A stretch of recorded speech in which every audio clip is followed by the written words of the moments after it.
और किसान का रेट है वो किसान को मिलना चाहिए।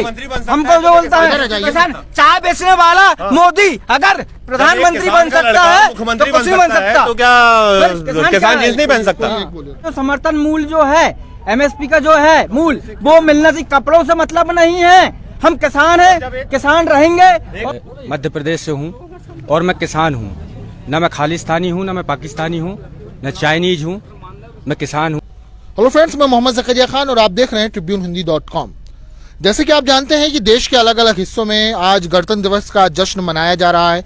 26 जनवरी की इस तारीख को देश के अलग अलग हिस्सों में संविधान लागू होने की जहां खुशी मनाई जा रही है, वहीं देश के अलग अलग हिस्सों में आज ही के दिन, आज ही के मौके पर किसान जो हैं वो जो वास्तविक गण हैं, जो वास्तविक देश को के इस पूरे देश की जो जनता है उसको उसके लिए भोजन या यूं कहें कि उसके लिए अन्न की व्यवस्था करते हैं, ऐसे पूरे देश में किसान आज अपने लिए निकले हैं, देश के गण के लिए निकले हुए हैं। तो इस मौके पर किसानों के अलग अलग ट्रैक्टर परेड हो रही हैं, छोटे शहरों में भी परेड हो रही है। मध्य प्रदेश के सिवनी शहर में हम मौजूद हैं, यहाँ पर किसानों की परेड का आयोजन किया गया है। छोटी सी इस ट्रैक्टर परेड, छोटे से शहर में एक बड़ी परेड का आयोजन किया गया है। यहाँ पर हम लोगों से बात करेंगे कि क्या वो खुद से इकट्ठा हुए हैं या उन्हें लाया गया है, या जैसे कि आरोप लगते रहे कि वो दिग्भ्रमित हैं, भ्रमित हैं, तो क्या वो भ्रमित हैं या वास्तव में किसानों के हित के लिए आए हैं, या वास्तव में वो किसानों के लिए आए हैं, हम बात करेंगे। हमारे साथ मौजूद है कुछ किसान, युवा किसान हैं, उनसे बात करेंगे। मैं आपसे जानना चाहूँगा कि किस लिए और कैसे आना हुआ, किस लिए परेड में हिस्सा बन रहे हैं? हाँ, सबसे पहले हम यदि इसकी शुरुआत से मैं बात करूँ तो जैसा कि जब देश में कोरोना की वजह से लॉकडाउन लगा हुआ था और 5 जून को जब देश में भी एक बंदी थी और संसद भी बंद था, उस समय पर केंद्र सरकार के द्वारा 3 कृषि अध्यादेश लाए गए थे, जिनको पीछे के बंद के दरवाजे से डायरेक्ट राष्ट्रपति महोदय के द्वारा पास करवा के और देश में लागू कर दिया गया था। इसकी शुरुआत से ही जो देश भर की लगभग 50 किसान यूनियन है, संगठन है, वो इसका विरोध कर रहे थे कि हमारी ये मांग नहीं है। हमारी जो मांग है वो है जो 23 फसलों का जो आपके द्वारा MSP निर्धारित होता है, वो सारी फसलें MSP उस निर्धारित MSP पर उनकी बिक्री हो, MSP गारंटी कानून की मांग थी। लेकिन सरकार ने ये जो 3 अध्यादेश जो आगे चल के बिना चर्चा के उनको कानून बना दिया गया, उसको जबरदस्ती किसानों पर और देश पर थोपने का प्रयास किया है। उसमें उसकी बात करें हम 3 का जो एक्ट बन गए हैं, कानून हैं, तो वो किसान विरोधी हैं। वो कहीं ना कहीं किसानों से जमीन एक छुड़ाने की प्रक्रिया है, उसमें किसानों की जमीन में कारपोरेट को लाने की प्रक्रिया है, और किसान के जो मार्केट में जहां पर कोऑपरेटिव और पब्लिक सिस्टम है, जैसे कि हम कोऑपरेटिव सोसाइटीज़ हैं, यहाँ पर PDS सिस्टम चलता है, MSP सिस्टम है, या अभी ये पब्लिक सिस्टम है और कोऑपरेटिव सिस्टम है, इनको ख़त्म करके यहाँ पर प्राइवेटाइजेशन करने का ये सरकार ने सौदा किया है। मैं और भी लोगों से पूछना चाहूँगा, कैसे आना हुआ आप लोग का, आखिर क्यों आए? कोई बोलना चाहेगा? आप बोलेंगे? आप बोलेंगे? हाँ, किस लिए आना हुआ? थोड़ा सा। हम अपनी मर्जी से आए हुए हैं और हमारे किसान भाई जो दिल्ली में 1-2 माह से आज संगठन की जो लड़ाई चल रही है किसानों के हित में, उनके समर्थक में हम लोग आए हुए हैं। उनके साथ हमेशा खड़े हैं और वो सही स्थिति के लिए खड़े हुए हैं, किसान के हित के लिए खड़े हुए हैं। हम किसी के अध्यादेश के अनुसार नहीं आए हुए यहाँ पर, हम लोग मतलब मर्जी से आए हुए हैं, किसी के दबाव में नहीं आए, किसी के दबाव में नहीं आए हुए हम लोग। मतलब सरकार के जो कानून है उनका विरोध करने के लिए आए हम। सीधी बातों में हम उनके साथ में हैं और बिल्कुल हमेशा ही रहेंगे उनके साथ में। और हमारे कोई साथी हैं जो यहाँ पे किसान साथी, मैं चाहूँगा कि जी आप बोलना चाहते हैं तो इधर आ जाएं। बोलना चाहते हैं जी। पहले तो मैं अपना परिचय दे दूं जी। मैं श्याम बघेल हूं जी, ग्राम छुआई, जिला सिवनी, मध्य प्रदेश से हूं और मैं किसान हूं। न मैं खालिस्तानी हूं, न मैं पाकिस्तानी हूं, न चाइनीज हूं, मैं किसान हूं।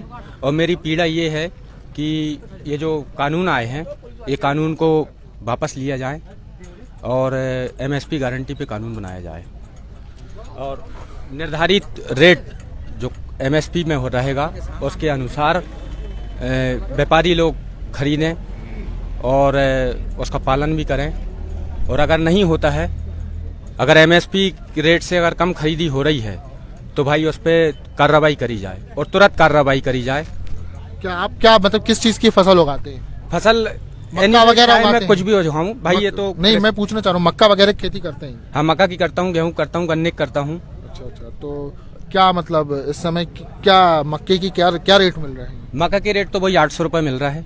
800 में मैं बेचा हुआ हूँ। और एमएसपी क्या है उसका? MSP उसका 1850 है। 1850, मतलब आधे से भी कम मिल रहा है? आधे से भी कम। 800 रुपये बोले तो आधे से भी ज्यादा से ज्यादा। जी, मैं आपसे बात करना चाहूँगा। जी, कुछ बोलना चाह रहे थे, अभी इशारा कर रहे थे आपको। आप बोलना यही चाह रहा थे कि जो केंद्र सरकार के द्वारा जो कृषि के लिए बिल लाए गए सुधार के लिए, जी, हमें तो उसमें एक भी फायदा समझ में नहीं आ रहा। मतलब नाम सुधार है, सुधार नहीं बिगाड़ है वो। सुधार ही कह रहा है, मगर हम वास्तविक देख रहे हैं कि हमारे जिले में मक्का की फसल बोई जाती है, जिसका समर्थन पूर्व सरकार ने 1850 रुपए के लगभग तय की है। हम लोग 1900 रुपए में उसको बेच रहे हैं। अब आप बताइए, और हम कहते हैं मोदी जी आप ही बताइए, कृषि मंत्री जी आप ही बताइए, आपके कानून में हमको कहाँ फायदा है? हम कहाँ बाहर बेचने ले जाके जहाँ हमको रेट मिल रहा है? बता दें आप कौन सी खुली मंडी में बेच लें। तो ये कानून किस लिए ला रहे हैं आप? सिर्फ क्या जनता को परेशान करने के लिए आ रहे हैं, या फिर व्यापारियों को फायदा पहुंचाने के लिए? हम लोगों को तो यही समझ में आ रहा है कि किसानों को इसमें कोई भी भला नहीं है, कुछ भी फायदा नहीं है। फायदा देना है तो समर्थन मूल्य दो, अच्छी कीमत दो अनाज की, हम यही चाहते हैं और कुछ नहीं। MSP में कोई गारंटी कानून सवाल और उठता है कि अब लोग ये सवाल उठा सकते हैं, देखने वाले टीवी चैनल भी कई बार उठाते रहे हैं कि जीन्स और टी शर्ट में कब से किसान आने लगे? क्योंकि आज जीन्स और टी शर्ट में इसलिए किसान आ रहा है कि सबके बाल बच्चे आज MA BA पास है, और सभी लोग जीन्स देश में जब जैसी फैशन चलती है उसी तरह से लड़के कपड़े, चाहे किसान हो, चाहे बेरोजगार हो, चाहे गरीब हो, चाहे अमीर, सभी की फैशन एक सी होती है। इसीलिए इसमें जीन्स और पैंट शर्ट की कहीं से कोई बात ही नहीं आती। ये सवाल मीडिया में बहुत उठ रहा था, इसलिए मैंने ये नहीं, मीडिया कुछ गोदी मीडिया है जो सिर्फ नेगेटिव समाचार चलाना चाहते हैं, जो किसान के विरोध में चलाना चाहते हैं, वो इस तरह की बातों का समर्थन करते हैं। सिर्फ सत्ताधारी सरकार को यदि किसान ने अच्छे कपड़े पहन लिए, अच्छी कार में आ गए, तो उनको सहन नहीं हो रहा। उनको ये लग रहा है कि सिर्फ यहाँ पर बहरूपिया आए हैं, किसान नहीं आए। सर, भड़काने का प्रयास कर रही सत्ता सरकार। मैं आपसे पूछना चाहूंगा कि ये जो आंदोलन हो रहा है, इसमें ये जो पूरे ट्रैक्टर अभी इकट्ठा हो रहे हैं, ट्रैक्टर रैली की आप लोगों की तैयारी है, तो क्या लगता जी? जीन्स का पैंट आज बाजार में 100 रुपए में मिल रहा है जी, और इसको वो कर रहे हैं। 100 रुपए हम मिल रहा है, ये मिल रहा है हमको। हम बोल रहे हैं कि हमारा जो समर्थन मूल्य जो है, MSP का जो है मूल्य, वो मिलना चाहिए। कपड़ों से मतलब नहीं है, हम किसान हैं, किसान रहेंगे, और किसान का रेट है वो किसान को मिलना चाहिए। हमको जो बोलता है किसान, चाय बेचने वाला मोदी अगर प्रधानमंत्री बन सकता है तो कुछ नहीं बन सकता। तो क्या किसान जीन्स नहीं पहन सकता? किसान जीन्स नहीं पहन सकता? एक किसान का लड़का जब मुख्यमंत्री बन सकता है, शिवराज सिंह चौहान अपने आप को किसान का बेटा कहते हैं ना, जब एक किसान का लड़का मुख्यमंत्री बन सकता है तो क्या किसान जीन्स नहीं पहन सकता? और मोदी जब 10 लाख के सूट पहनते हैं, और मोदी जी 10 लाख के सूट पहन रहे हैं, उनको बनाने वाले किसान को दे रहा है, सबको दे रहा है। तो क्या मोदी चाय बेच के प्रधानमंत्री बन सकता है? हम 800 रुपए पैंट पहन रहे हैं, ये क्या है? कुछ नहीं है। जे नरेंद्र मोदी चाय बेच के प्रधानमंत्री बन सकता है, तो हम किसान क्या करें? अपने यहाँ मध्य प्रदेश के मुख्यमंत्री अपने आप को किसान पुत्र कहते हैं। जब उनके खेतों में वो खुद हेलीकॉप्टर से दौरा करते हैं, वो कहाँ से किसान है? जनता उनसे भी तो पूछे, मीडिया उनसे भी तो सवाल पूछे कि जब वो हेलीकॉप्टर में दौरा कर रहे हैं खेत का, तो वो कहाँ से किसान है? बताइए कि आप लोग ये जो आए हैं पूरे इकट्ठा हुए हैं जी, तो क्या इसमें कोई राजनीतिक दबाव?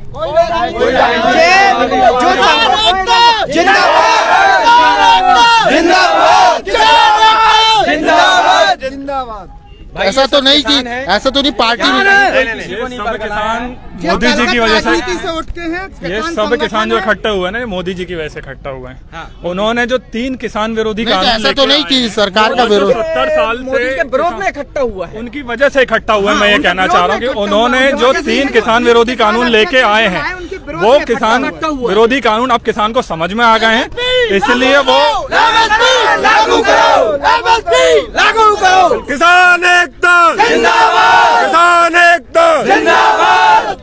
सरकार कह रही है कि मंडियां बंद नहीं होगी। सरकार बार बार सफाई ये दे रही है कि मंडियां बंद नहीं होगी, जबकि हमने पाया है कि मध्य प्रदेश में सितंबर में ही ये कानून लागू कर दिए गए थे, मतलब अध्यादेश के जरिए लाए गए थे, पहले ही लागू कर दिए गए थे।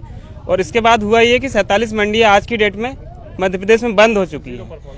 और इसके अलावा टैक्स भी कम कर दिया है सरकार ने, तो उससे भी जो मंडी व्यवस्था है ध्वस्त हो रही है, कर्मचारियों को सैलरी नहीं मिल रही है। सबसे पहले कहें तो उनने भी काफ़ी हड़ताल की थी इस बीच में, लेकिन सरकार अभी है कि सुन नहीं रही है कि एमएसपी वाला जो एपीएमसी एक्ट जो बदलाव किया गया है उसका भी नुकसान नजर आने जी, उसका भी नुकसान नजर आ रहा है। और इसमें जो अभी हमारी सेफ्टी थी, हम जो मंडी में जो खरीदी करते थे, मंडी में जो बिक्री करते थे हम लोग, तो उसमें क्या होता था, व्यापारी पहले सिक्योरिटी जमा करता था और फिर हमारा माल लेता था। अब सिर्फ अपना आधार कार्ड, पैन कार्ड में व्यापारी खरीदी कर रहा है। अगर व्यापारी हमारा पेमेंट नहीं देगा तो हम कहाँ जाएंगे? एक एसडीएम कोर्ट के अलावा हमारे पास और कोई सॉल्यूशन नहीं बचा है, कोई सॉल्यूशन नहीं बचा है। मंडी का ये नियम था कि जब वो हमारा पेमेंट करता था उसके बाद वो व्यापारी वहाँ से अपना जो माल है, खरीदा वाला माल, वो लेके जाता था। और सबसे बड़ा प्रावधान हम किसानों के साथ हमेशा से ही शोषण चला आया है। जैसे आप बीमा का देख लीजिए, बीमा का जो बीमा होता है, जबरदस्ती हमसे बीमा वसूल किया जा है। 29,500 रुपए है उसकी। हम अपना अधिकार मांगते, हम अपना अधिकार मांगते। ये बीमा जो है ये सेक्टर वाइज क्यों हो रहा है?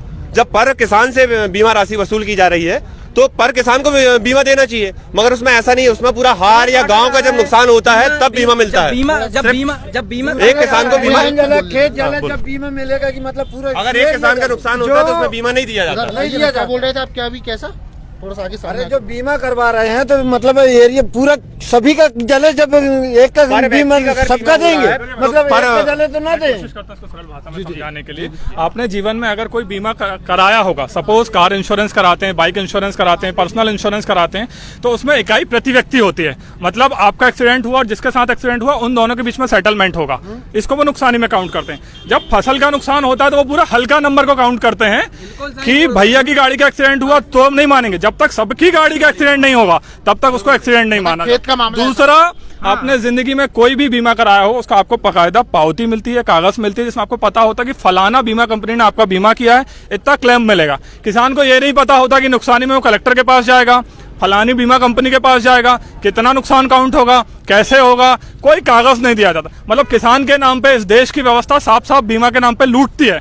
तो हम दिल्ली के भी हमारे साथियों को ये कहना चाहेंगे कि जो आप 3 कृषि कानूनों को वापस के साथ एमएसपी की जो जायज मांग उठा रहे हैं, उसके साथ बीमा वाली बहुत बड़ी मांग है किसानों को, इस पे भी ध्यान दिया जाना चाहिए, मिलना चाहिए, बिल्कुल मिलना चाहिए। ये बहुत महत्वपूर्ण मांग है कि बीमा के नाम पे बिल्कुल बैंक जाए, जहाँ भी बैंक जाए, सोसाइटी जाए, जमाना कहीं भी जाए, हमको बीमा का कागज जो आपको ये जो काट रहे रसीद, उसका बीमा का हमको कागज मिलना चाहिए। अगर हम बीमा लिखित मिलना चाहिए, हमको रसीद मिलना चाहिए। कहाँ जाएंगे हम कहाँ जाएंगे? किसान को ये जब बहुत देर से कुछ बोलना चाह रहे हैं जी, क्या बोलना? मैं ये बोलना चाह रहा हूँ कि मोदी जी ने एक अध्यादेश जो लाए उसमें एक प्रावधान उनके कहने के अनुसार ये है कि किसान अपनी फसल कहीं भी बेच सकता है। उनके कहने के अनुसार है कि अपने देश में कहीं भी बेच, अपने भारत के अंदर 70% किसानों की जमीन 2 एकड़ है। आज यहाँ पर 2 एकड़ जमीन का अनाज उपज करके यदि किसान दिल्ली ले जाके बेच रहा है तो क्या भाव, क्या रेट मिल पड़ेगा उसको, क्या लागत निकलेगी? जमीन बेच के लागत किसान पड़ेगा वहाँ पे बेचने के लिए। पूरा जमीन यहाँ 2 एकड़ बेच दो, इसके बाद में जो माल बच रहा है उसको लेके चले जाता है कि इस कानून में अभी आजादी दे दी गई, किसान अपनी फसल कहीं भी बेच सकता है। मुझे ये सरकार लिखित दिखा दे, जब ये पहले रोक थी, इस देश का किसान अपनी फसल पहले भी कहीं बेच सकता था। सवाल ये है कि बेचेगा कैसे? हम हमारी फसलों को मंडी ले जाने में हमें दिक्कत होती है क्योंकि भाड़ा लगता है, क्योंकि लागत नहीं मिलती है। तो ये सरासर किसानों के नाम पे बरगलाया जा रहा है, झूठ बोला जा रहा है। किसानों की 2 प्रमुख मांगे हैं, एक कि फसलों की जो लागत है उसके आधार पर एमएसपी की गारंटी संसद बना के दे, दूसरा ये जो 3 किसान विरोधी कानून लाए गए हैं इन्हें बिना शर्त जल्द से जल्द वापस कर ले, वरना ये जो देशव्यापी आंदोलन हो रहा है जिसको विश्व देख रहा है, इनकी सरकार, ये किसान इनकी ताबूत में अंतिम कीला ठोक देंगे। और जिस तरह कांग्रेस इस देश से गई है उसी तरह बीजेपी को ये किसान यहाँ से विदा करेंगे। तो जितने जल्दी ये सरकार इस बात को समझ लेगी उतना जल्दी इनका भला होगा। ये किसान हैं जो कि एक मध्य प्रदेश के सिवनी शहर में इकट्ठा हुए हैं ट्रैक्टर रैली के लिए। इनकी हम बातें सुन रहे थे। आपने हमारा ये लाइव वीडियो देखा, फेसबुक लाइव था tribunehindi.com के लिए। चर्चा कैसी लगी कमेंट बॉक्स में आप हमें ज़रूर बताएं। ज़्यादा से ज़्यादा लोगों तक शेयर करें, लाइक करें। अगर यूट्यूब पर आप हमारा ये वीडियो जो तो कि थोड़ी देर बाद अपलोड हो जाएगा, अगर देख रहे हैं तो हमारा चैनल सब्सक्राइब करें। फिर मिलेंगे। जय हिंद, जय भारत।